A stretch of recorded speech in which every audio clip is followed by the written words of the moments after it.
اهلا بيكم، يا رب تكونوا جميعا بخير. في فيديو النهارده هنتعلم ازاي نحضر الشوكولاته بكل انواعها. هنتعلم ازاي نحضر الشوكولاته الدارك وكمان الشوكولاته بالحليب والشوكولاته بالمكسرات، وازاي نحضرها لاطفالنا ولاولادنا بطريقه صحيه، وكمان ازاي نقدر نحضرها تقديم هدايا للمناسبات واعياد الميلاد.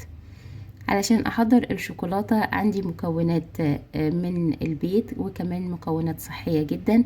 هقدمها النهاردة ليكم بمكونات خالية من المواد الحافظة وكمان خالية من السكر الابيض المصنع. هقدم ليكم في الفيديو النهاردة العديد من الوصفات الشوكولاتة الصحية جدا واللذيذة.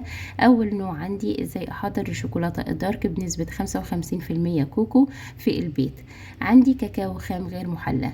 مهم جدا اني اختار كاكاو نوع جيد لان هيفرق جدا معايا في طعم الشوكولاتة والنتيجة النهائية والقوام بتاع الشوكولاتة. كل ما حسنت نوع الكاكاو واخترت نوع جيد جدا للاستخدام هيساعدني جدا في طريقة تحضير ناجحة للكاكاو والشوكولاتة، وهيكون عندي طعمها حلو جدا الشوكولاتة اللي هحضرها في البيت. كل المقادير بالتفصيل بكتبها ليكم في الديسكريبشن بوكس، ممكن ترجعوا لها في اي وقت. ضفت الكاكاو الخام الغير محلى، وكمان عشان احضرها شوكولاتة دارك مناسبة جدا للكيتو والانقاص الوزن ضفت ليها استيفيا وكمان معلقتين كبار من زيت جوز الهند البكر العضوي. زيت جوز الهند هيديني طعم حلو جدا للشوكولاتة الدارك. هبتدي اقلب المزيج كويس جدا مع بعضه، الشوكولاتة والزيت وكمان السكر استيفيا. هحصل على بار شوكولاتة بحوالي 100 جرام من الشوكولاتة الدارك. زي ما احنا ملاحظين القوام لامع جدا وجميل كده، حصلت على قوام ناجح جدا للشوكولاتة وكمان ده القوام المظبوط بتاعها. في القوالب السيليكون المخصصة لتحضير الشوكولاتة هبتدي أضيف القوالب للشوكولاتة، وكمان هبتدي أضيفها في الفريزر لمدة لا تقل عن 10 دقايق. بعد مرور 10 دقايق في الفريزر حصلت على بار شوكولاتة لذيذ جدا. هنتقل للوصفة التانية على طول، وهي تحضير الشوكولاتة في البيضة في البيت أو الوايت شوكليت في البيت بطريقة صحية جدا ولذيذة. هبتدي اضيف كوب ونص من الحليب البودر علشان احضر 100 جرام من الشوكولاتة البيضة، وكمان ضفت ليها 2 ظرف بس من استيفيا، لان الحليب المجفف عموما بيكون فيه نسبة من السكر، فمرضتش ازود كمية السكر اللي فيه. ضفت حوالي معلقتين كبار من زيت جوز الهند البكر لان ده هيديني طعم حلو جدا للشوكولاتة وهيديني قوام لامع وغني جدا للشوكولاتة.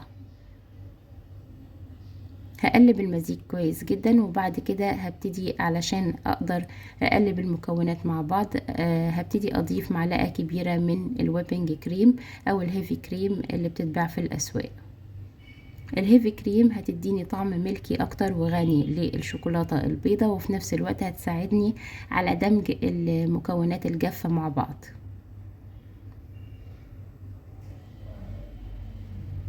باستخدام الهاند بلندر هبتدي اخفق كويس جدا، وبعد كده هبتدي ارفعهم على حمام ماء دافئ. مهم جدا الخطوة دي علشان اطبخ الشوكولاتة البيضة، وهحصل على القوام التقيل المطبوخ علشان ما يكونش فيه حبيبات من الحليب. هقلب لمدة 10 دقايق كاملة. ده القوام اللي انا عايزاه قوام تقيل وفي نفس الوقت سائل. ده القوام اللي انا محتاجاه علشان تديني طعم زي الوايت شوكليت اللي بيتباع بره بالظبط. ضفت حوالي نص معلقة صغيرة من الفانيلا. كده خلاص بعد مرور 10 دقايق اتطبخت عندي الشوكولاتة البيضة. هرفعها على النار، وبعد كده هجفف تماما الإناء اللي كان فيها، وهبتدي أضيفهم على القوالب السيليكون الخاصة بتحضير الشوكولاتة. مهم جدا وانا بحضر الشوكولاتة ما اعرضش اي الادوات بتاعتي لمية او تكون رطبة، لان ده هيبوظ عندي عملية الشوكولاتة. لازم تكون الادوات عندي جافة تماما ما فيهاش اي نوع من الرطوبة او المية. ضفت الوايت شوكليت في القوالب السيليكون، وبعد كده هبتدي اضيفهم في الفريزر عشان يكون عندي بار شوكولاتة لذيذ جدا، وكمان هيكون شكله حلو قوي.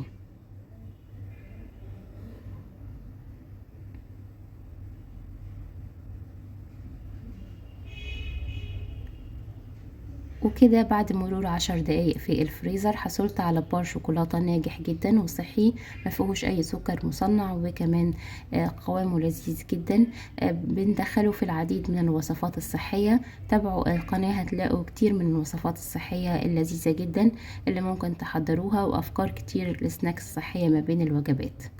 كده عندي بار شوكولاتة لذيذ جدا، ابتديت اكسره وحصلت على مكعبات من الشوكولاتة لذيذة جدا وقوامها مظبوط، وبكسرها بتبقى حلوة جدا وقوامها ناجح جدا. وكده حضرت نوعين من الشوكولاتة، حضرت نوع الشوكولاتة الدارك بنسبة 55% كوكو، وكمان حضرت ليكم الشوكولاتة البيضاء. هنتقل للنوع الثالث من الشوكولاتة، وهي ازاي احضر الشوكولاتة بالحليب في البيت بطريقة سهلة جدا. حضرت الوايت تشوكلت، وبعد كده ضفتهم على الشوكولاتة الدارك اللي كنت محضراها مسبقا بطريقة سايلة، وبعد كده هبتدي اضيفهم في قوالب الشوكولاتة. ضفت تقريبا معلقتين كبار من الوايت تشوكلت السايلة اللي حضرتها مسبقا مع الشوكولاتة الدارك اللي كنت محضراها. ممكن لإضافات للأطفال، ممكن حابة أضيف المكسرات أو بريتزلز عليها، بتدي طعم حلو جدا وكمان قرمشة وطعم لذيذ جدا بإضافة المكسرات على الشوكولاتة. وممكن كمان نقدمها هدايا للمناسبات وأعياد الميلاد، وهيكون عندنا حلويات مصنعينها في البيت بطريقة لذيذة جدا وناجحة، هيبسطوا بيها جدا الضيوف لو حضرناها لهدايا في الأعياد الميلاد والمناسبات. ممكن لو مش متوفر عندي القوالب الخاصة بتحضير الشوكولاتة، ممكن في القوالب الكب كيكس العادية، بس مهم جدا انها تكون سيليكون علشان تساعدني في ان اخرج الشوكولاتة بمنتهى السهولة، ما تتكسرش مني، وكمان تحافظ لي على لمعة الشوكولاتة. كده بعد ما خرجتها من القوالب السيليكون، ممكن اضافات تانية كتير. هنتعلم ازاي نكتب على الشوكولاتة. ضفت معلقة صغيرة من الماتشا، وهي عبارة عن شاي ياباني طعمه لذيذ جدا مضاد للأكسدة. ضفته على وايت تشوكلت اللي كنت محضراها مسبقا، وهبتدي اعمل كتابة على الشوكولاتة لذيذة جدا. كتبت سوبر فود على اسم القناة بتاعتي، وكمان ممكن نكتب كتابات كتيرة نحضرها كهدايا للأعياد والمناسبات.